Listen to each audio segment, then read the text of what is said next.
ശ്രീ രവീന്ദ്രനാണ് കാഞ്ഞിരപ്പള്ളിയിൽ നിന്നും. ശ്രീ രവീന്ദ്രൻ, താങ്കൾ എങ്ങനെയാണ് ഈ വിഷയത്തെ സമീപിക്കുന്നത്? നമസ്കാരം കിരണേ. നമസ്കാരം. എന്റെ കിരണ, ഇത് രണ്ട് സംസ്ഥാന സർക്കാരിനും കേന്ദ്ര സർക്കാരിനും ഒരുപോലെ ഉത്തരവാദിത്തമുള്ള ഒരു കാര്യമാണ്. നോക്കൂ, ഒരു ചെറുപ്പക്കാരന് അവന്റെ പ്രായമായ അച്ഛനും അമ്മയും അതുപോലെ ഭാര്യയും മക്കളെയും തീറ്റി പോറ്റാൻ അവർക്ക് ഒരു നേരത്തെ ആഹാരം കൊടുക്കാൻ വേണ്ടി ആയിരിക്കുമല്ലോ ഈ പിക്കപ്പും ഓട്ടോയും ഒക്കെ ലോറിയും ഒക്കെ എടുത്തുകൊണ്ട് ഇറങ്ങുന്നത്. ഈ എന്തെങ്കിലും മാർഗമുള്ളവരൊന്നും ഇതിനൊന്നും ഇറങ്ങിയില്ല. ഈ വണ്ടി ഓടിക്കാൻ പോകുന്നത് തന്നെ ഒരു മെനക്കെട്ട പണിയാണ്. പക്ഷെ ഒരു ദുർഭാവം ഇല്ലാത്തതുകൊണ്ടൊക്കെ ഇതിനെ ഇറങ്ങിത്തിരിക്കുന്നത്. അവരുടെയൊക്കെ ജീവൻ ഇങ്ങനെ വഴിയിലൊക്കെ പൊലിഞ്ഞു പോകാന്ന് പറഞ്ഞാൽ ആർക്കും ഉത്തരവാദിത്വം ഇല്ല കിരണ. ഇപ്പൊ കിരണിന്റെ ജീവനാളിലും എന്റെ ജീവനാളിലും എല്ലാം നമ്മൾ സ്വയം വേണം നിയന്ത്രിച്ചോണം. അല്ലാതെ ഇപ്പൊ കേന്ദ്രത്തിനോ സംസ്ഥാനത്തിനോ ഒന്നും ഒരു ഉത്തരവാദിത്വം ഇല്ലാത്ത രീതിയിലാണ് വന്നു വരുന്നത്. ആന കൊല്ലുന്നു, പട്ടി കടിച്ചു കൊല്ലുന്നു, വണ്ടി ഇടിച്ചു കൊല്ലുന്നു, ഇതുപോലെ ഇത് ഓരോ സാധനങ്ങളും ഇടിഞ്ഞു വീഴുന്നു. അപ്പൊ പരസ്പരം കുറ്റം പറഞ്ഞുകൊണ്ടിരിക്കും. ഇപ്പൊ നമുക്കറിയാലോ, നമ്മുടെ മന്ത്രി റിയാസിന്റെ കാച്ചോട്ടിലല്ലേ പാലം ഇടിഞ്ഞു വീണ് കഴിഞ്ഞപ്പോഴേക്ക് അതിന്റെ ജാക്കി തെന്നിപ്പോയ ജാക്കിയുടെ കുഴപ്പമെന്ന് ഊരാളുകളാ പണത്. പിന്നെ പറഞ്ഞിട്ട് കാര്യമുണ്ടോ? അപ്പൊ ആര് പണിതാലും അവനവന്റെ ജീവന് ഒരു വിലയില്ലാതെ കൊണ്ടിരിക്കുകയാണ്.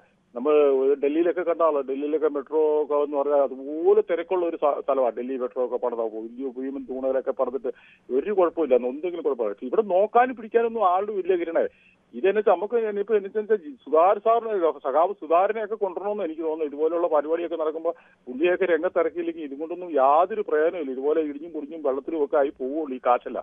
അതുപോലെ ആ സുധാരണ സഖാവൊക്കെ ഉണ്ടായിരുന്ന സ്ഥലത്ത് കണ്ടിട്ടില്ല, പുള്ളിയെ ആരെയും മുണ്ടും പൊക്കി കൊത്തി എല്ലാവരുടെയും അടുത്തോട് നടന്ന് എല്ലാം നോക്കിയും കണ്ടും ഒക്കെ ചെയ്യുന്നത്. ഇപ്പോഴത്തെ മന്ത്രിയൊക്കെ എന്ത് ചെയ്യും? എവിടെയാ വല്ല ഈ പണിയെല്ലാം പൂർത്തി കഴിയുമ്പോൾ വലിയ ഫ്ലെക്സുമായിട്ട് വരും, ഞങ്ങളാണ് ഇതിന്റെ എല്ലാം ഞങ്ങളാണെന്ന് പറഞ്ഞു പറയും. അപ്പൊ ഇതിന് വേറെ കാര്യമുണ്ട്. ഇപ്പൊ പറയാം, ഈ ഇലക്ഷൻ സമയത്തായതുകൊണ്ട് ഈ രാജേഷിന്റെ വീട്ടില് എല്ലാവരും ചെല്ലും, എല്ലാ നേതാക്കന്മാരും ചെല്ലും. ഒറ്റത്തിന് അടുപ്പിക്കരുത്. എല്ലാ പാർട്ടിക്കാരും ഒരു പാർട്ടി എന്നല്ല, ഒരു പാർട്ടി BJPയോ കോൺഗ്രസിനെയോ CPM-നെയോ ഒന്നും അടുപ്പിക്കരുത്. ആ പുള്ളിയുടെ ആ വീടിന്റെ അടുത്തോട്ട് അടുപ്പിക്കരുത്. ഓടിക്കണം, അടിച്ചോടിക്കണം. അതാ ചെയ്യേണ്ട. ഇവന്മാരെല്ലാം അവിടെ ചെല്ലും, കള്ളക്കണ്ണീര് ഒഴിപ്പിച്ചുകൊണ്ട് അവിടെ ചെല്ലും, അവിടെയുള്ള വോട്ട് നേടാൻ വേണ്ടി. ഇതിനൊന്നും അടുപ്പിക്കരുത്. നാട്ടുകാർ മിടുക്കന്മാരാണ് ഇവന്മാരെല്ലാം. ഓടിക്കണം അവിടുന്ന്.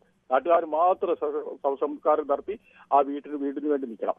അതുപോലെ അനുകൂല്യങ്ങളോ ഒരു പൈസ ഇല്ലാതെ എല്ലാം മേടിച്ചു കൊടുക്കണം. എനിക്ക് ഇതുള്ളൂ പറയാനാ. കാരണം നമ്മുടെ കേരളത്തിൽ തന്നെ ഈ കണ്ടുവരുന്നത്. താങ്കളുടെ വികാരം മനസ്സിലാവുന്ന ശ്രീ ജയശങ്കറാണ് പാലക്കാട് നിന്നും. ശ്രീ ജയശങ്കർ, വേണ്ടത്ര സുരക്ഷ ഒരുക്കാതെ, വേണ്ട ബദൽ റോഡ് ഒരുക്കാതെ ഈ കരാറുകാർ ഇങ്ങനെ പച്ചയായി മനുഷ്യനെ പറ്റിക്കുമ്പോൾ ഇതൊക്കെ തിരുത്താൻ ഉത്തരവാദിത്തപ്പെട്ടവർ, അല്ലെങ്കിൽ ഇതിനൊക്കെ മേൽനോട്ടത്തിൽ ഉത്തരവാദിത്തപ്പെട്ട അധികാരികൾ, അതിന് കേന്ദ്ര സർക്കാരായിക്കോട്ടെ സംസ്ഥാന സർക്കാരായിക്കോട്ടെ, അവരെല്ലാവരും മൗനം പാലിക്കുന്നത് എന്തുകൊണ്ടാണ്? ഇതിലെ ഇംഗ്ലീഷിലൊരു ചൊല്ലുണ്ട്, വിന്നേഴ്സ് വിൽ ഹാവ്. ഹലോ, പറഞ്ഞോളൂ. ഇംഗ്ലീഷിലൊരു ചൊല്ലുണ്ട്, winners will have many fathers, failure is an orphan.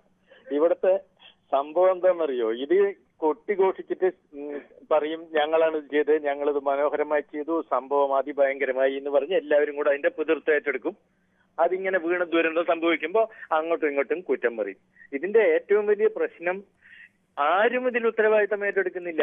ഇങ്ങനെ വല്ല ദുരന്തം സംഭവിക്കുമ്പോൾ 4 ദിവസം 5 ദിവസം അതിനെക്കുറിച്ച് കാണും, വല്ല കോമ്പൻസേഷൻ കൊടുക്കും, വേണമെങ്കിൽ കുട്ടിക്ക് ജോലി കൊടുക്കും, ആ ജീവൻ പൊലിഞ്ഞു. ഇങ്ങനെ എത്ര ദിവസം അത് കഴിഞ്ഞിട്ട് ന്യൂസ് ചാനലിൽ പ്രൈം ഹവേഴ്സിൽ വന്നിരുന്ന ഓരോരുത്തരും അതിന്റെ സജഷൻസ് പറയും. ഇങ്ങനെയാണ് പറയേണ്ടത്, അത് അങ്ങനെയാണ് പറയേണ്ടത്, ഇങ്ങനെ ചെയ്ത് ശരിയാക്കണം, അങ്ങനെ കുറെ കഥ പറയും. അതല്ലാതെ ഈ ഒന്നും നടക്കാൻ പോണില്ല, ഇനിയും നടക്കാൻ പോണില്ല. ഇന്നും നമുക്ക് കരയാം, നാളെയും കരയാം, മറ്റന്നാളും കരയാന്നല്ലാതെ ഒരു സംഭവത്തിൽ ഉണ്ടാവാൻ പോകുന്നില്ല. ഇതാ വെള്ളാനാട് നാട് സിനിമയിൽ പറഞ്ഞ മതി, രാഷ്ട്ര പുനർനിർമ്മാണത്തിന് വരുന്നതിന്റെ ഇത്ര % പുനർനിർമ്മാണത്തിന് പോകേണ്ടതെന്ന് പറയുന്നുണ്ടല്ലോ ആ ഒരു ഫിലിമില്. അതാണ് ഇവിടെ സംഭവിച്ചുകൊണ്ടിരിക്കുന്നത്.